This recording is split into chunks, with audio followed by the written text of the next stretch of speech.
ஒரு லாபமோ நஷ்டமோ, லாபம் நஷ்டம்னு அந்த நேரத்துல தான் நமக்கு தோணுமே தவிர பகவான் நம்ம வாழ்க்கையை சரியா நடத்துறான். எப்போ சத்சங்கத்துக்குள்ள வந்துட்டோமோ விபத்து இல்லை, சம்பத்து இல்லை, எல்லாமே கிருபை. இதை பார்க்க தெரிஞ்சா போதும்.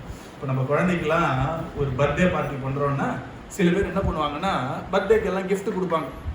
அந்த கிஃப்ட் சில பேர் பெருசா டப்பா பளபளன்னு இருக்கும்.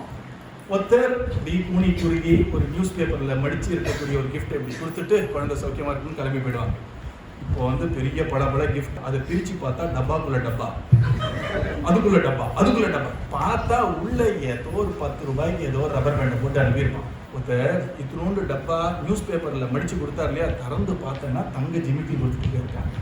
இப்போ உள்ள இருக்கக்கூடிய அந்த ஒரு பரிசை வெள்ளை பளபளன்னு இருக்கிறதுனால கம்மியோ பெருசோன்னு நினைக்க முடியாது.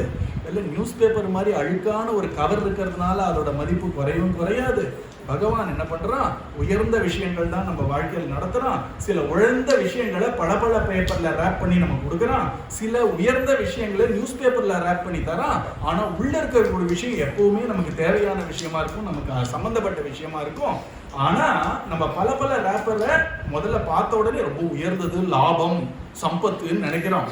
நியூஸ் பேப்பர் கவரை பார்த்தா நம்ம விபத்துன்னு நினைக்கிறோம். பிரிச்சு பார்த்தோம்னா ரெண்டுமே நமக்காக தான் நடக்கிறது, நம்ம நல்லதுக்காக தான் நடந்தது புரியும். இதை தான் காட்டுறாங்க.